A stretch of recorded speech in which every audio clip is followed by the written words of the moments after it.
Hi, it's Monday morning, and yes, I'm back again. Good morning. I'm coming back to talk about the inner judge, that one individual that loves to judge us for everything that we do that's on the inside.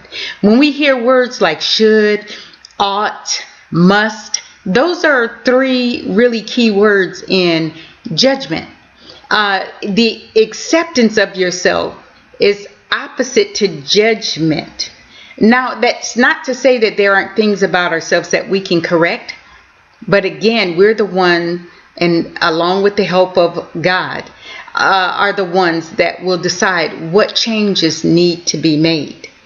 We have to learn to accept ourselves, flaws and all, because when we can do that, we can accept others, flaws and all. They usually, though, those flaws come in sometimes and threaten our ability to accept ourselves. But learn to accept the flaws and surrender them at the same time. The judge wants you to be different than you really are, and that's why that judge likes to speak louder. The louder the judge speaks, the more difficult it is to feel good about yourself. Here are some examples of how the inner judge can work. The car runs hot, and it ran hot the other day, but you thought it was okay, and you're on your way to work and the car runs hot. And right away the judge will start talking. You think you would have learned by now. Why didn't you take the car to the shop? Maybe you shouldn't even own a car if you can't seem to take care of such a minor problem. Or you get to work and it is your task to teach someone else how to do a certain thing on a new piece of equipment. And you go to them and you give them what you feel like is clear instructions on how to use the equipment, and they mess up the project. And when they mess up the project, that inner judge comes in and says, well, you could have given better instructions. I mean, they were only following your directions. You're really the problem, not them.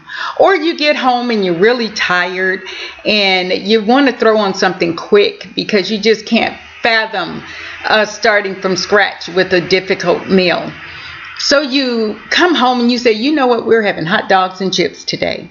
And you put the hot dogs on and you turn on the TV and you sit down and kind of lift your feet a little bit. And you get caught up in something on television, and next thing you know, the hot dogs are burning. And you jump up and you get the hot dogs, and oh boy, here comes the judge.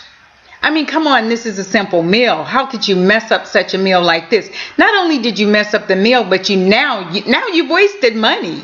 I mean, you should be able to. Why weren't you paying attention?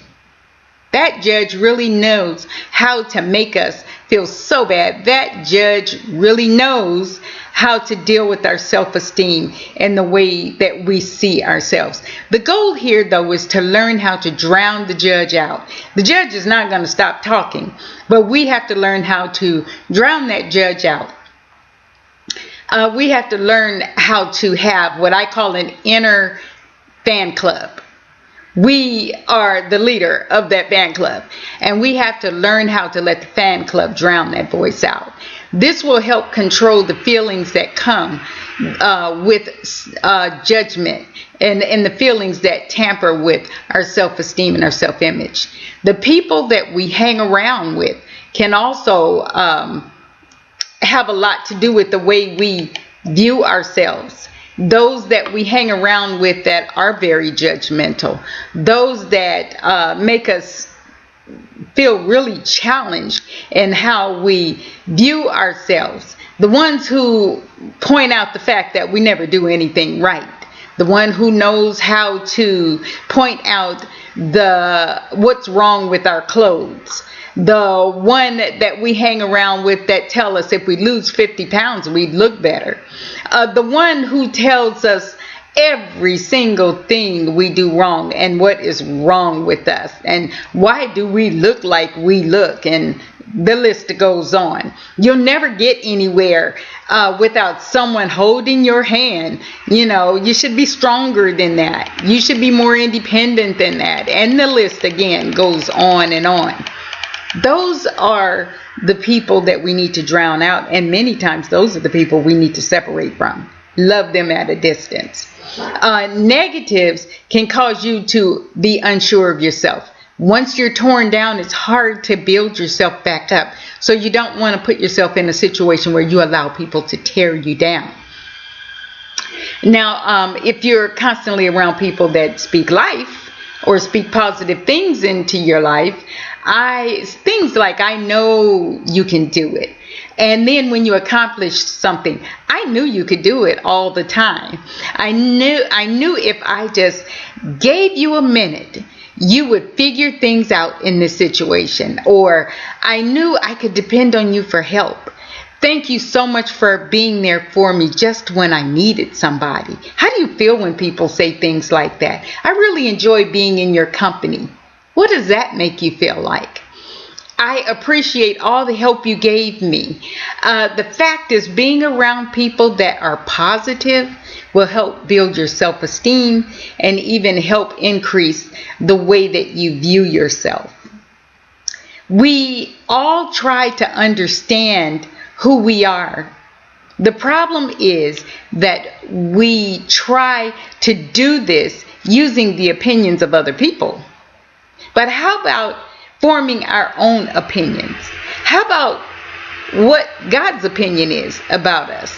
The problem with that is, it seems too difficult to get to that because we're allowing our ear gates to only take in things from the outside, what others have to say, and not allow inside where God is to dictate to us. So that becomes a problem. So when we look in the mirror, it's like looking in a mirror that used to be in the fun house at a carnival.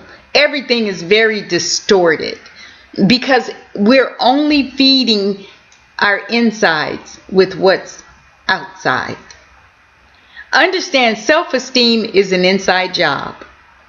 It is coming to know deep down inside who we really are and determining our value from there. Let's take the time again to build an inside fan club and let you and God become the first members and begin to cheer you on into a more positive image and into a more healthy emotion when it comes to self-esteem. You can do it. Give it time. Start increasing your fan club. Know that you're loved. And until next week, bye-bye. Be a blessing.